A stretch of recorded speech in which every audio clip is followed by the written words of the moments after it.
ಇವತ್ತಿನ ಸುದ್ದಿಗೋಷ್ಠಿ ಭಾಳ ಮಹತ್ವವಾದ ಮತ್ತು ಈ ಸುದ್ದಿಗೋಷ್ಠಿ ಮಾಡಲು ನಾವು ದುಃಖದಿಂದ ಮಾಡುತ್ತೀವಿ. ರಾಜ್ಯ ಸರ್ಕಾರ ನಡವಳಿಕೆ ನಾವು ಯಾವುದೇ ಪಕ್ಷ ಸರ್ಕಾರ ಇರಲಿ, ಬಟ್ ಸಾರ್ವಜನಿಕವಾಗಿ ಭಾಳ ಅನಾಹುತ ಅಂತ ನಡೆದಂಥ ಈ ಕಾಂಗ್ರೆಸ್ ಸರ್ಕಾರದ ಧೋರಣೆಯಿಂದ ಭಾಳ ಬೇಸತ್ತು ಮನನೊಂದು ಇವತ್ತು ಪತ್ರಿಕಾಗೋಷ್ಠಿ ಕರೆದಿವೆ. ವಿಶೇಷವಾಗಿ DC ಬ್ಯಾಂಕ್ ಚುನಾವಣೆ ದಿವಸ 19 ಅಕ್ಟೋಬರ್ ದಿವಸ ನಡೆಯುವಂಥ ದಿನದಲ್ಲಿ ಸನ್ಮಾನ್ಯ ರಮೇಶ್ ಕತ್ತಿ ಅವರು ವಾಲ್ಮೀಕಿ ಸಮಾಜ ಬಗ್ಗೆ ಭಾಳ ಕೆಟ್ಟದಾಗಿ ಮಾತಾಡಿದ್ದು ರಾಜ್ಯದಂತ ಚರ್ಚೆ ಆಗಿದೆ. ಎಲ್ಲ ವಿಷಯ ಗೊತ್ತಾಯ್ತು ನಮಗೆ. ಆ ಕೇಸ್ ಬಗ್ಗೆ ಹೆಚ್ಚು ಮಾತಾಡೋದಿಲ್ಲ. ಅದನ್ನು ಕಾನೂನು ರೀತಿಯಿಂದ ಅವ್ರು ಹೋರಾಟ ಮಾಡ್ತಾರೆ. ಅವ್ರ ಕಾನೂನಲ್ಲಿ ಏನಾಗ್ತೈತಿ, ಅದು ಕಾನೂನು ಕೋರ್ಟ್ ಅದ್ರ ಬಗ್ಗೆ. ಆದರೆ ದುರ್ದೈವ ಸಂಗತಿ ಅಂದರೆ ಮೊನ್ನೆ 2-3 ದಿವಸ ಹಿಂದೆ ಹುಕ್ಕೇರಿ ಗ್ರೇಡ್ 2 ತಹಶೀಲ್ದಾರ್ ವಾಲ್ಮೀಕಿ ಸಮಾಜ ಬೇಡ ಸಮಾಜ ಎಷ್ಟಿನೆಲ್ಲ ಬರ್ಕೊಟ್ಟಾನ. ಭಾಳ ಅನಾಹುತ ಅಂತ ವಾಲ್ಮೀಕಿ ಮತ್ತು ಬೇಡ ಸಮಾಜ ಎಷ್ಟಿನ ಬರುವಂತೆ ಕೋರ್ಟಿಗೆ ಬರೆದು ಕೊಟ್ಟಾನ. ಅಂದರೆ ಉದಾಹರಣೆ, ಈಗ ನಾವು ವಾಲ್ಮೀಕಿ ಸಮಾಜದ ಶಾಸಕರು ಲೋಕಸಭಾ ಸದಸ್ಯರು ಅವ್ರೀಗ ಆಗೋದಿಲ್ಲ. ಒಬ್ಬ ಅಧಿಕಾರಿ ಒಂದು ಸಮಾಜಕ್ಕೆ ಇಟ್ಟು ಬರ್ಕೊಂಡು ಒಂದು ಯಾವುದು ಧೈರ್ಯ ಮಾಡಿದ ನನಗೆ ಗೊತ್ತಿಲ್ಲ. ದುರ್ದೈವ ಸಂಗತಿ ಅಂದರೆ 2004-05ರಲ್ಲಿ ಅಹಿಂದ ಒಂದು ಸಂಘಟನೆ ಹುಟ್ಟಿದ್ದು. ನಾವು ಆ ಸಂಘಟನೆ ಇದ್ದಂಥ ಅವಾಗ ಕಾಂಗ್ರೆಸ್ ಪಕ್ಷ ಇದ್ದಾಗ ಇದೇ ಸನ್ಮಾನ್ಯ ಸಿದ್ದರಾಮಯ್ಯ ಅವರು, ಸನ್ಮಾನ್ಯ ಸತೀಶ್ ಜಾರಕಿಹೊಳಿ ಅವರು, ಮಹದೇವಪ್ಪನವರು, ಇನ್ನೂ ಅನೇಕ ಎಲ್ಲಾದರೂ ನಾವು ಪಕ್ಷಾತೀತವಾಗಿ ಅಹಿಂದ ಸಂಘಟನೆಗೆ ಎಲ್ಲ ಸಪೋರ್ಟ್ ಮಾಡಿದ್ವಿ ನಾವು. ದುರ್ದೈವ ಸಂಗತಿ ಅದೇ ಸಂಘಟನೆ ಮುಖಾಂತರ ಬಹಳಷ್ಟು ಜನ ಇವತ್ತು ರಾಜ್ಯದಲ್ಲಿ ಮುಖ್ಯಮಂತ್ರಿ ಇರ್ಬೋದು, ಬೆಳಗಾವಿ ಜಿಲ್ಲೆ ಉಸ್ತುವಾರಿ ಇರ್ಬೋದು, ಸಮಾಜ ಸಚಿವರು ಇರ್ಬೋದು, ಗೃಹ ಸಚಿವರು ಇರ್ಬೋದು, ಮತ್ತು ಕಾಂಗ್ರೆಸ್ ರಾಷ್ಟ್ರೀಯ ಅಧ್ಯಕ್ಷರು ದಲಿತ ಸಮಾಜ ಇದ್ದರೂ ಸಹಿತ ಇವತ್ತು ವಾಲ್ಮೀಕಿ ಜನಾಂಗಕ್ಕೆ ಮತ್ತು ಹಿಂದುಳಿದ ಜನಾಂಗಕ್ಕೆ ದಲಿತ ಸಮಾಜಕ್ಕೆ ಭಾಳಷ್ಟು ಅನ್ಯಾಯ ಆಗೋದ್ರಿಂದ ಭಾಳಷ್ಟು ಅನಾಹುತ ಆಗೋ ಸಂಭವ ಇದೆ.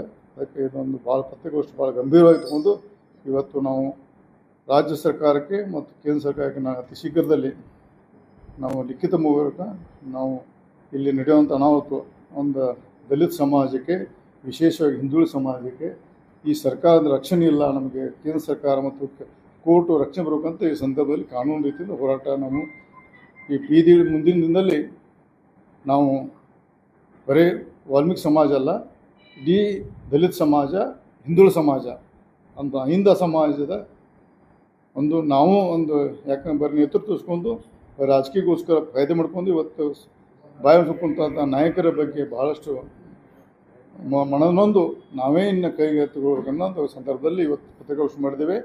ಮತ್ತು ನಿನ್ನೆ ಜಿಲ್ಲಾಡಳಿತ ಇರ್ಬೋದು, ರಾಜ್ಯ ಸರ್ಕಾರಕ್ಕೆ ಕೆಲವೊಂದು ನಾಯಕರಿಗೆ ಮಾತಾಡಿ ಈಗ ಹುಕ್ಕೇರಿ ತಹಶೀಲ್ದಾರ್ ಅವರು ಮಾಡಿದಂಥ ಕೃತ್ಯಕ್ಕೆ ಅವ್ರ ಮೇಲೆ FIR ಆಗಿ ಅವರು ಸಸ್ಪೆಂಡ್ ಆಗಿ ಅವರು ಕ್ರಿಮಿನಲ್ ಕೇಸ್ ಬುಕ್ ಆಗಬೇಕು. ಮತ್ತು ಅವ್ರ ಈಗ ಆದಂಥ ಏನು ವಾಲ್ಮೀಕಿ ಸಮಾಜ ಎಷ್ಟಿಗೆ ಬರೋಲ್ಲ ಅಂತ ಅದನ್ನು ಎನ್ಕ್ವೈರಿ ಮಾಡ್ಕೊಂಡು ಮತ್ತು ನಮ್ಮ ಸಮಾಜಕ್ಕೆ ನ್ಯಾಯ ಕೊಡಬೇಕಂತ ಸಂದರ್ಭದಲ್ಲಿ ನಮ್ಮ ಪತ್ರಿಕಾ ಮುಖಾಂತರ ನಾನು ಹೇಳಕ್ಕೆ ಇಚ್ಛೆಪಡ್ತೇನೆ. ಈಗ ಯಾವ ಕಾರಣಕ್ಕೆ ಬರೋದ್ರು ಸರ್? ಏನಂದ್ರೆ ಈಗ ಯಾಕಂತಾರೆ ಈಗ ಯಾಕಂದ್ರೆ ವಾಲ್ಮೀಕಿ ಸಮಾಜ ಇರೋದು ಎಲ್ಲ ಡಾಕ್ಯುಮೆಂಟ್ ಇದಾವೆ. ಸತೀಶ್ ಜಾರಕಿಹೊಳಿ ಗೆದ್ದಿದ್ದು ರಿಸರ್ವೇಶನ್ ಕಾನ್ಸ್ಟಿಟ್ಯೂನ್ಸಿ ಒಳಗೆ. ಈಗ ಯಾವ ವಿಷಯ ಇಟ್ಕೊಂಡು ಅವರು ರಮೇಶ್ ಕತ್ತಿ ಅವರ ಒಂದು ಇಂಟ್ರೆಸ್ಟ್ ಬಿಲ್ ಅವ್ರು ಕೇಳ್ತರು ಹೈಕೋರ್ಟ್ನಲ್ಲಿ.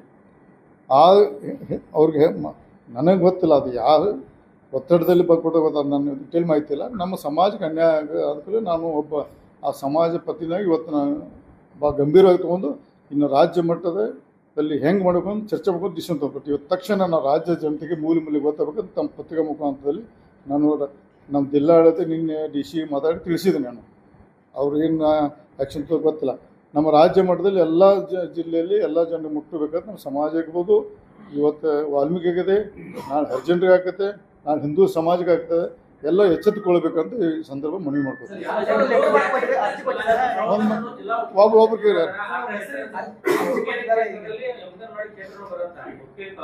ಅದೇ ಅವ್ರಿಗೆ ಗೊತ್ತಿಲ್ಲ. ದುರ್ದೈವ ಸಂಗತಿ ಅಂದ್ರೆ ಅದೇ ದುರ್ದೈವ ಸಂಗತಿ.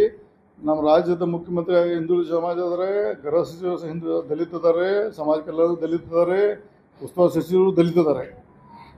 ಇದ್ರೂ ಸಹಿತ ನಮಗೆ ನ್ಯಾಯ ಸಿಗತ್ತೆ ಅಂದ್ರೆ ಭಾಳ ಮನಸ್ಸಿಗೆ ನೋವಾಗಿ ನಾವು ರಾಜಕೀಯದಲ್ಲಿ ಮುಂದುವರಿಬೇಕು ಮಾಡಬೇಕು ನನಗೆ ಸಹಿತ ಕನ್ಫ್ಯೂಷನ್ ಇದೆ. ಯಾಕಂದರೆ ಇಂಥ ಅನಾಹುತ ಒಬ್ಬ ಸಾದಾ ಅಧಿಕಾರಿ ಇಡೀ ಸಮಾಜನ ಒಂದು ಕೇಂದ್ರ ಸರ್ಕಾರ ಮಾಡಿದ ಇದು ಪಾರ್ಲಿಮೆಂಟಲ್ಲಿ ಪಾಸ್ ಆದಂಥ ಕಾನೂನು, ಒಬ್ಬ ಗ್ರೇಡ್ 2 ತಹಸೀಲ್ದಾರ್ ಆ ಸಮಾಜ ಬರುವಂಥ ಯಾವ ಹಂತಕ್ಕೆ ರಾಜ್ಯದಲ್ಲಿ ಆಡಳಿತ ನಡೆಯುವಂಥ ಒಂದು ಜೀವಂತ ಉದಾಹರಣೆ. ಅಲ್ಲ ಸ್ವಾಮಿ, ಹೈಕೋರ್ಟ್ನಲ್ಲೇ ಅದೇ ಹೋಗಿ ತಗೊಳ್ಳಿ, ನಾನು ಕೊಡ್ತೀನಿ ಬೇಕಾದ್ರೆ ನೀವು ಅದೇ ನನ್ನ ಕಡೆ.